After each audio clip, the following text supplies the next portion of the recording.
네, 지금부터는 투자해놓은 시간으로 이어가 보겠습니다. 오늘 장에 나온 핫한 이슈들, 종목들 한 큐에 정리하고 또 남은 오후장 투자 전략까지 한번 세워보도록 할게요. 오늘 함께할 두 분부터 먼저 소개하겠습니다. 레몬리서치 김민수 대표, VIP 금융컨설팅 신동민 대표 두 분과 함께할게요. 어서 오세요. 네, 다행히 오늘 시장이 급반등세를 보이고 있습니다. 지난주 우리 두 분이 소개해 주셨던 탑픽주가 다 수익이 많이 나고 있어서 단기간에 수익이 많이 나고 있어서 먼저 리뷰부터 들어보도록 할게요. 김민수 대표님이 지난주에 ISC를 이 시간에 말씀해 주시고 나서 다음 날 바로 10% 넘게 급등이 나왔습니다. 오늘도 어제 하락분을 다 만회하는 그런 흐름이 나타나고 있는데요. 대표님, ISC 더 보유해볼까요? 아니면 수익이 일주일 만에 지금 거의 40% 가까이 났는데 좀 챙길까요? 네, 시장이 고마운 거죠. 이 시장이 잘 올라서. 근데 일단 중요한 거는 실적 뚜껑을 좀 열어봐야 될 것 같긴 한데 그래도 이제부터 비메모리 영역까지 성과를 내기 시작한다 그러면 나쁘진 않은 것 같긴 한데요. 근데 지금 자리 쪽에선 단기적으로 좀 이격이 많이 벌어져 있기 때문에 지금은 뭐 다 가져가시는 것보다 좀 줄여서 가져가시는 게 좋겠다라는 쪽에서 한 절반 정도만 가져가시는 게 좋을 것 같습니다. 네, 일단 한 절반 정도를 수익을 실현해보자라고 말씀해 주셨고요.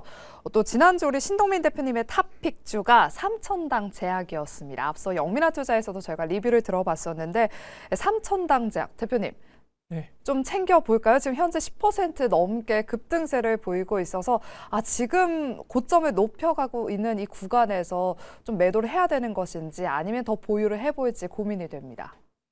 일단 말씀드린 대로 목표가가 50만 원이었기 때문에 일단 절반 정도는 수익 실현하시는 거 추천드리고요. 그래도 절반 정도는 아직 코스닥 수급이라든지 유동성 장세가 이제 막 시작된다고 보고 있기 때문에 좀 중장기로 들고 가셔도 괜찮을 것 같습니다.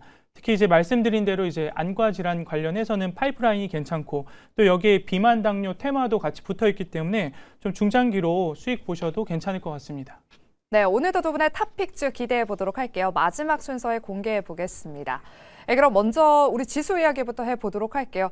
어제 그 급락분이 하루 만에 끝난 공포일지 아니면 다시 한번 또 이런 급락세 조정이 나타날 수 있을지 염두를 해야 되는 것인지 이야기 나눠보도록 하겠습니다. 현재도 코스피 지수가 5% 넘게 상승하면서 장중에는 매수 사이드카가 발동될 만큼 어마어마한 매수세가 몰리고 있습니다. 김민수 대표님, 네. 워시 쇼크가 하루 만에 이제 해소가 된 건지 우리 대표님의 의견이 궁금하고요. 또 한 번 어제 같은 조정이 나올 수 있음도 염두에 두고 대비를 해야 되는 것인지 이 부분도 짚어주실게요. 네, 올라도 좋지만 좀 밀렸다가 그 다음에 바로 올라가니까 정신이 하나도 없습니다. 네. 그래도 시장의 성격을 좀 이해를 한다고는 하는데 하지만 지금 또 올라가면 올라갈수록 빠른 상승에 대한 피로감들이 나올 수밖에 없는 구조라고 보게 되면 일단 올라서 좋은 건 맞습니다. 근데 이를 또 어떤 식으로 지난번 어제처럼 또 언제든지 또 시장은 또 크게 휘청일 수가 있다는 관점으로 봤을 때는 일단 지금부터는 변동성이 커진 거에 따른 이제 관리가 제일 중요할 걸로 보여지고 있고요. 이럴 때는 물론 주력 섹터, 주력적인 종목들과 함께 끌고 가는 거는 뭐 이상이 없다고 보시긴 하겠지만 만약에 그런 경우가 나올 땐 현금으로 또 추가로 대응하겠다라고 하는 현금도 같이 좀 필요한 전략이 아닐까 생각이 됩니다. 그래서 일단 지금 분위기는 기관 매수가 좀 강하게 들어온다는 쪽으로 봤었을 때 적어도 설 전까지는 일단 이 시장의 큰 흐름 유지를 하겠다는 관점들이 높다고 봐야 될 것 같고요. 그런 측면 쪽에서 지금은 너무 따라가는 것보다 일단 계속 적정 현금은 갖고 있다가 흔들릴 때 또 대응하자라는 관점적으로 보셔야 될 것 같습니다. 네, 어느 정도는 증시 변동성을 염두에 둬야 된다라고 말씀해 주셨습니다. 오늘 이렇게 코스피 지수가 강하게 상승할 수 있었던 배경에는 삼성전자와 SK하이닉스의 상승세가 돋보이는데요. 현재도 삼성전자가 7% 넘게 상승하면서 16만 2천 원대에서 거래가 되고 있고요. SK하이닉스는 현재 상승폭을 더 키워나가면서 무려 8% 넘는 급등세를 보이면서 90만 닉스를 지금 회복해줬습니다. 신동민 대표님, 제가 앞서 기사를 하나 봤습니다. 디램 가격이 기존 60%에서 95%로 가격이 상향됐다. 그리고 낸드 가격도 60%까지 상향 조치됐다. 이런 기사를 봤습니다. 이런 반도체 슈퍼사이클이 계속된다면 증시 주도주 자리를 계속 유지할 수 있을지 반도체 대장주에 대해서는 어떤 뷰를 갖고 계실까요? 이제 말씀하신 것처럼 반도체 슈퍼사이클은 아직 끝날 기미는 전혀 보이지 않고요. 이제 크게 세 가지 이유 말씀드릴 건데 첫 번째는 이제 이제 공급 부족이 구조화됐다는 겁니다. 그래서 지금 AI 칩 수요가 이제 폭발적으로 증가하는데 HBM을 만드느라 이 D램 생산 라인이 부족합니다. 그와 덩달아서 이제 메모리 반도체 가격이 상승하다 보니까 말씀해 주신 것처럼 이제 D램 가격 확실하게 많이 올랐고 특히 25년 1월 기준으로 하면 지금 10배 가까이 올랐습니다. 특히 낸드 같은 경우는 5배 이상 올랐고 그러다 보니 이제 이 기업들한테는 일석이조인 상황이 발생한 거고 그다음 두 번째는 이제 옛날처럼 이 공장을 무턱대고 짓는 게 아니라 선수주, 그다음 후 증설하고 있습니다. 그래서 이 수요에 맞게끔 빅테크 기업들 이 수요에 맞게끔 미리 장기 주문 받고 공장을 돌리다 보니 이익의 질도 상당히 좋아졌고 변동성도 낮습니다. 그리고 마지막은 결국 이 AI 트렌드가 계속 가고 있다 보니까 당분간은 요 사이클이 끝날 것 같지 않고 특히 한 예를 들더라도 뭐 젠슨 황 그리고 뭐 팀 쿡, 일론 머스크도 계속 발언하는 게 메모리 병목 그리고 메모리 부족 현상을 계속 얘기하고 있습니다. 그래서 이렇게 펀더멘탈이 전혀 문제가 없고 다만 이런 이 매크로적인 대외적인 변수로 이렇게 흔들릴 때는 오히려 매수의 기회로 삼아야 되지 않을까 싶습니다. 네, 반도체 대장주는 조정이 나왔을 때가 오히려 매수 기회다라고 말씀해 주셨습니다. 긍정적인 코멘트 주셨고요. 그리고 뻥튀기 상장 의혹에 휩싸이며 거래 정지됐었던 파두가 오늘 거래가 재개되자마자 점 상한가에 안착을 했습니다. 지난 12월 19일 상장 적격성 실질검사 대상으로 거래가 정지됐었는데요. 코스닥에 상장되어 있는 부실 기업을 정부가 퇴출하기로 결정하면서 지금 코스닥 기업들의 체질 변화가 더 빨라질 것으로 예상되고 있습니다. 김미수 대표님, 네. 오늘 파도의 거래 재개에 따라 소부장 순환매도 더 빨라질 수 있을지 우리 대표님의 의견 어떠실까요? 너무 뻥튀기라고 하지 마세요. 갖고 있던 사람 얼마나 속상합니까? 예. 네, 그래서 죄송합니다. 그래도 물론 그 전에 나왔던 얘기가 상대적으로 좀 상장에 대한 여러 가지 노이즈는 있다고 하더라도 그나마 지금은 수주 잘 받고 그나마 또 이제 지금 핵심적인 종목으로 바뀌어 있죠. ESSD에 들어가는 컨트롤러를 만들어낸다. 이쪽에 대해서 또 이제 앞에 전방 샌디스크 쪽으로 납품을 한다라는 사실만 본다고 하더라도 일단 지금 그동안 못 갔던 억울함이 좀 눌렸던 부분들이 좀 해소되는 관점적으로 봐야 될 것 같고요.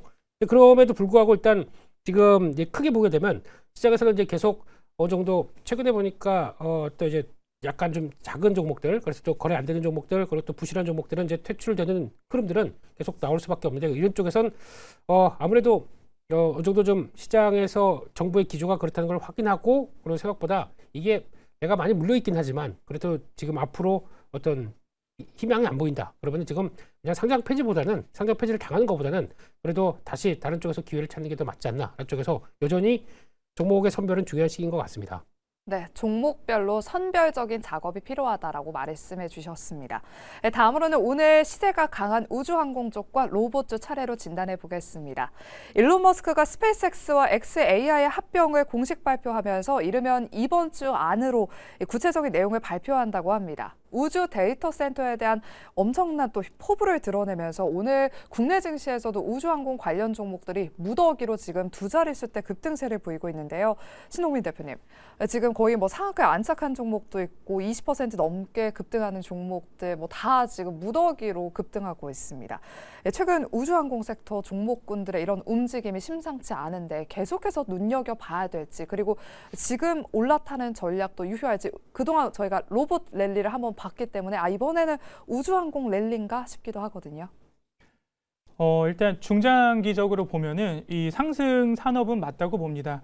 근데 이제 다만 지금 일단 전 세계적으로 뭐 글로벌적으로 우주 경쟁이 심화되고 있고 또 미국, 중국, 일본, 인도 등 이 민간 기업들이 우주 발사 관련 횟수들도 증가하고 있다 보니까 요 관련해 가지고 밸류 체인들이 들썩이는 건 맞다고 보는데 지금 이 순간에는 그래도 스페이스X 이 IPO 관련된 테마가 더 세다고 보여집니다.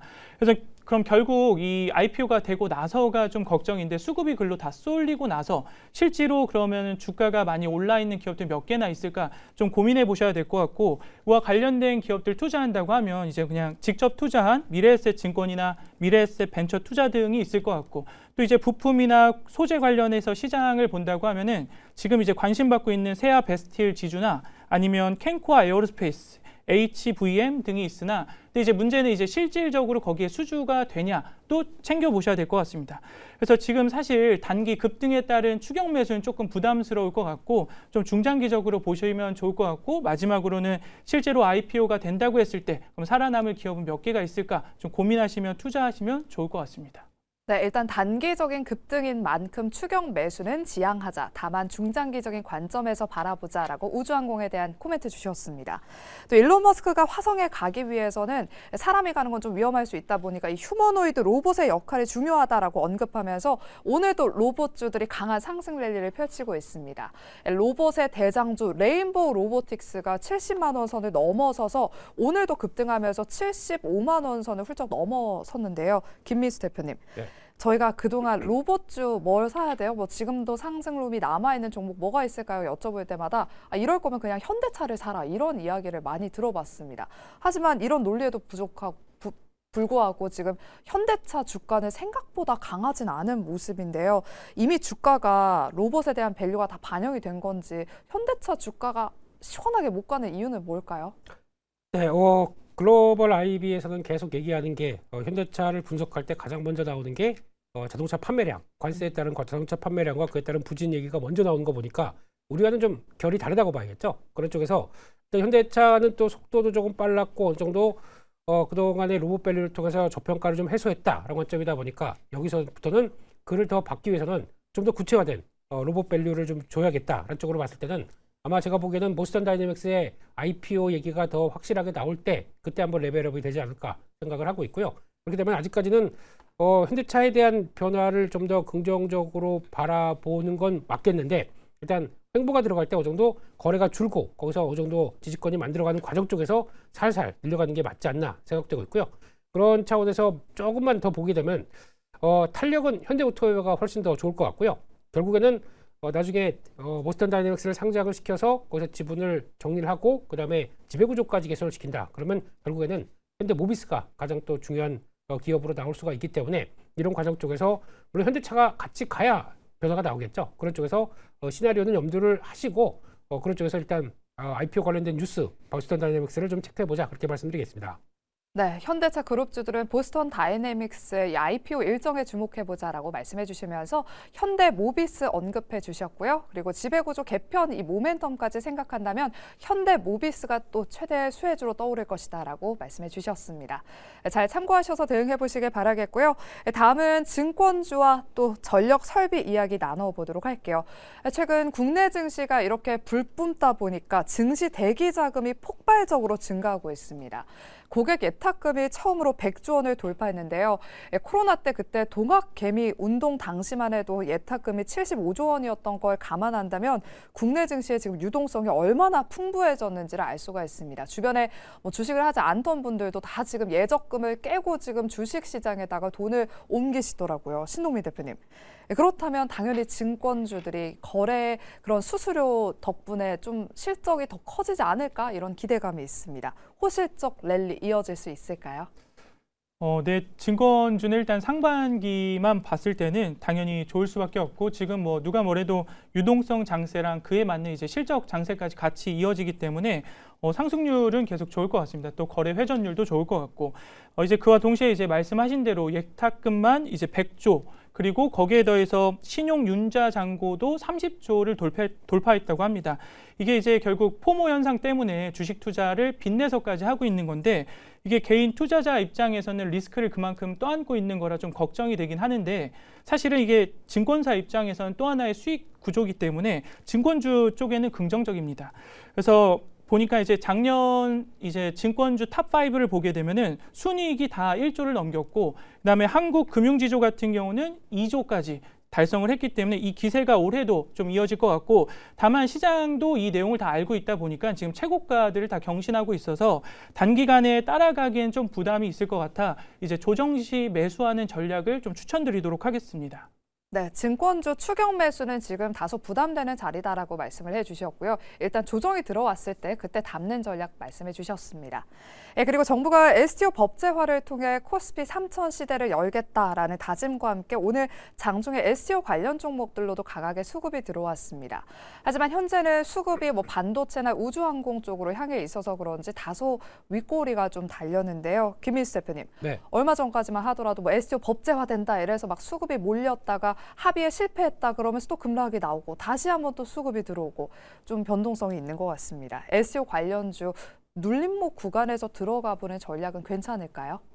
네, 일단 이쪽 종목들에 대한 변화를 보게 되면 이제 스테이블 코인과 같이 연동돼서 움직이는 측면들이 높죠. 근데 스테이블 코인은 아마 이번 주 안으로 또 어떤 지금 이제 여당 중심으로 뭔가 또 성과를 내서 법제 발의를 하겠다 한쪽이다 보니까 기대감은 높이는데 아직 한국은행의 입장들이 정리가 되지 않다 보니까 아직 또 분위기는 그렇게 좀 강하게 나오기는 좀 어렵지 않을까 싶고요. 그렇게 되면은 STO 관련된 쪽에 대해서 강한 모습들이 나올 거로 기대하고 있는데 일단 이쪽들도 마찬가지로 어느 정도 좀 변화가 좀 나와야 될 것 같습니다. 어느 정도 구체화되는 과정들이 나와야 그 다음에 가장 또 이제 관련된 종목 쪽으로 움직이는데 결론은 STO를 발행하고 구조화를 짜고 설계하고 하는 이 과정 쪽에서 관련된 종목도 중요하겠지만 제가 보기에는 결국에는 유통은 누가 하느냐라고 봤을 때 증권사들이 할 가능성이 높다라고 보게 되면 증권주들 가장 또 이쪽이 또 귀결이 될 수 있겠다라는 쪽으로 보면서 결국에는 증권주를 싸게 사는 게 가장 또 중요한 전략이 아닐까 생각되고 있고요.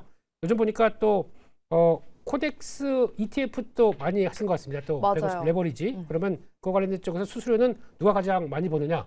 삼성 자산운용과 삼성증권 쪽이겠죠. 그렇기 때문에 그런 쪽들도 한번 생각해 보시면서 많이 올랐으니까 조금 좀 눌림목에 들어가 보자 그렇게 말씀드리겠습니다. 요즘 코덱스가 굉장히 핫한데 이 삼성증권과 삼성자산운용이 가장 큰 수혜를 입을 수 있을 것 같다라고 말씀해 주셨고요.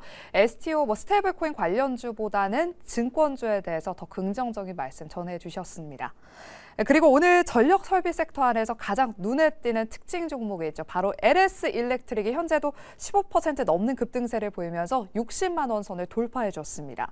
지금 K전력 빅3 모두 다 수주 잔고가 무려 27조 원을 돌파하면서 최근 물량의 절반 이상이 북미 시장에 집중되고 있는데요.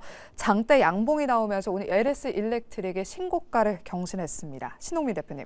오늘 유독 이렇게 LS 일렉트릭이 강한 시세를 내고 있는 이유가 좀 궁금하고요. 그리고 최근에 좀 흐름들을 돌이켜 봤을 때 항상 효성중공업이 가고 나면 그 다음에 LS 일렉트릭 가고 LC현대 일렉트릭 가고 좀 순환매를 띄긴 하더라고요. 후발주자에 좀 주목해 보는 것도 유효할지 의견 주실게요. 네.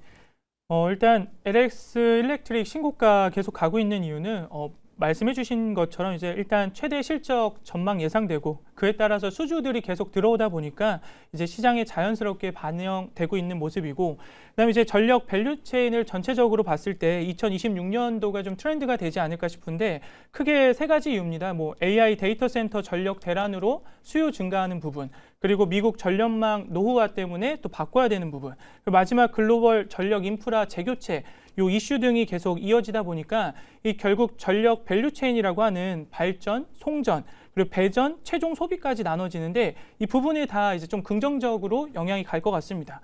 결국 그럼 투자함에 있어서 대장주라고 할 수 있는 LS 일렉트릭, HD 현대 일렉트릭, 그다음에 효성중공업 같은 경우는 이제 키 맞추기로 계속 좀 순환매가 도는 것 같고 그 밑으로 이제 따라가면은 전선 케이블 관련해서 이제 대한전선, 가온전선, 그리고 배전 수배 전기기로는 일진전기, 재룡전기까지 이제 좀 보시면 좋을 것 같고 다만 저희가 항상 투자하실 때 또 리스크적인 부분도 보셔야 되는데 결국 급등에 따른 밸류에이션 부담이 좀 있을 수 있고 그다음 두 번째는 지금 뉴스로 많이 보셨겠지만 HD 현대 일렉트릭이랑 효성중공업 단합 관련된 수사 근데 이게 수주나 실적에 큰 영향은 없을 수 있으나 이 투자 심리에 영향을 미칠 수 있어서 이 부분도 좀 보셔야 되고 그다음에 이제 미국 금리 리스크 결국 지금 저금리 때문에 이 투자함에 있어서 크게 영향이 없는 건데 이게 금리 기조가 바뀌게 되면 좀 부담될 수 있습니다. 그리고 마지막으로 경쟁 심화 즉 중국 업체 저가까지 생각을 하셔서 투자하신다고 하면은 2026년 이 밸류체인 전력 밸류체인 트렌드가 계속 이어질 것 같습니다.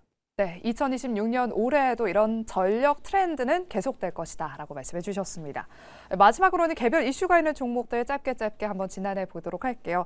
간밤 트럼프 대통령이 러우 종전 협상과 관련해서 조만간 좋은 소식이 있을 것이다라고 발언을 하면서 장 초반에 재건주가 잠깐 주목을 받았습니다. 하지만 LCD 현대건설기계를 제외한다면 대부분 다 장 초반 대비했을 때 상승 탄력이 둔화가 됐는데요. 김민수 대표님, 네. 재건주 한창 몇 년 동안 좀 핫했던 것 같아요. 이제는 시세 연속성을 기대하기 힘든 좀 구식의 테마가 된 건지 아니면 지금도 여전히 트레이딩이 유효한지 의견 주시죠. 좀 지겹습니다. 재료 쪽으로 보게 되면 된다 안 된다 뭐 무슨 말로 전쟁합니까? 바로 끝내든가 뭐 결과가 나와야 그 다음에 변화를 봐야 될 것 같고요. 그런 쪽에서 주가의 반응은 오히려 그래도 건설기계 쪽들은 눈여겨봐야 될 부분들이 그거 뺀다고 하더라도 지금 여러 가지 이제 원자재 가격들 올라가다 보니까 광산을 또 개발해야 되고 게다가 또 데이터 센터 만들어내게 되면 거기서 또 기초 기반 만들어내고 다 이 건설 기계 쪽들이 하다 보니까 관련돼서 관심이 높아지는 게 더 맞겠다고 봐야 될 것 같고요. 그런 쪽으로 보게 되면 뭐 두산 밥켓도 같이 연결될 수가 있기 때문에 그것까지도 한번 보자 그렇게 말씀드리겠습니다. 네, 그럼 마지막으로는 K뷰티 쪽 이야기 나눠보도록 할게요. 오늘 실리콘2가 10% 넘게 지금 급락하고 있어서 진단해 보겠습니다. 구다이 글로벌이란 화장품 기업이 미국의 유통기업을 인수하면서 실리콘2가 유통 분야에서 점유율을 뺏기지 않을까 하는 우려 속에 지금 매도 물량이 쏟아지고 있는데요. 신동민 대표님, 어제도 시장에 급락이 나왔을 때 APR이 견조한 흐름을 보이면서 화장품, 미용기기 이쪽 K뷰티 쪽이 안전지대로 좀 꼽혔습니다. 화장품 섹터 지금 잠시 피해 있어야 될지 어떤 의견 주실까요? 화장품 섹터 전체로도 그렇게 긍정적이진 않은데 일단 실리콘2 같은 경우는 이제 두 가지 악재가 좀 크게 작용하는 것 같습니다. 방금 말씀해주신 이제 구다이 글로벌에서 특히 지금 조선미녀 상품이라는 걸 자기들이 이제 직접 유통하겠다. 근데 이게 확정적으로 발표한 건 아닌데 이런 이슈들 그다음에 이런 소문들 때문에 좀 영향이 있는 것 같고 또 실질적으로 이제 중요한 거는 이 대표랑 임직원들이 자사주를 팔고 있는 내용이죠. 보통 반도체 같은 경우는 대표랑 임원진들이 자사주를 매입하고 있어가지고 오히려 그게 호재로 작용하는데 실리콘2 같은 경우 이런 게 좀 악재로 작용하고 있다 보니까 지금 일단 소나기 올 때는 피하자는 마음으로 이건 좀 피하고 나중에 좀 바닥을 다지고 했을 때 보시는 게 맞다고 생각이 됩니다. 네, 그럼 이제 마지막 순서로 두 분의 탑픽주 공개해 보겠습니다. 먼저 김민수 대표님의 오늘의 탑픽주는요? 네, 일단 상장한 지 얼마 안 됐지만 그래도 관심 있게 봐야 될 종목 중에 하나가 리브스 매드라고 보여지고 있습니다. 네. 이 회사 같은 경우는 일단 저희가 좀 잘못 알려진 게 이제 복강경 로봇이라고 하는데 로봇은 아니고요. 로봇은 지금 개발하는 중이고 복강경 관련된 기구. 그러니까 로봇이 없어도 될 정도로 다관절로 들어간 복강경 기구를 만든다라는 쪽에서 가장 또 눈여겨볼 수 있는 그런 상황이라고 봐야 될 것 같고요. 최소 침습이다 보니까 의사분들이 또 이제 실전에 쓰기가 좋고 게다가 또 지금 인투이티브 서지컬이라고 하는 복강경 로봇이 비용이 너무 비쌉니다. 그러니까 그걸 대체하기 시작하면서 이제 틈새를 파고든다라고 하다 보니까 2024년까지 연평균 매출이 70% 이상 성장한다라고 하게 되면 지금부터 한 10만 원대까지는 갈 수 있지 않나라고 바라보고 있고 6만 9천 원대 손절가로 말씀드리겠습니다. 네, 리브스 매드였고요. 이어서 신동민 대표님의 탑픽주는 반도체 섹터에 있네요. 지금 현재 삼성전자가 거의 10% 가까운 시세를 내뿜으면서 반도체 기대가 됩니다. 네, 저는 리노공업 말씀드리겠습니다. 일단 목표가 11만 원, 손절가 8만 원이고요. 글로벌 반도체 테스트 소켓 기업으로 일단 사업의 특성상 소모품이다 보니까 변동성이 크게 없고 2025년 역대급 매출 26년에도 좀 기대되고 있습니다. 네, 리노공업까지 오늘의 탑픽주였습니다. 저희가 준비한 순서 여기까지입니다. 저희는 내일 이 시간에 돌아오도록 할게요. 함께해 주신 여러분 고맙습니다.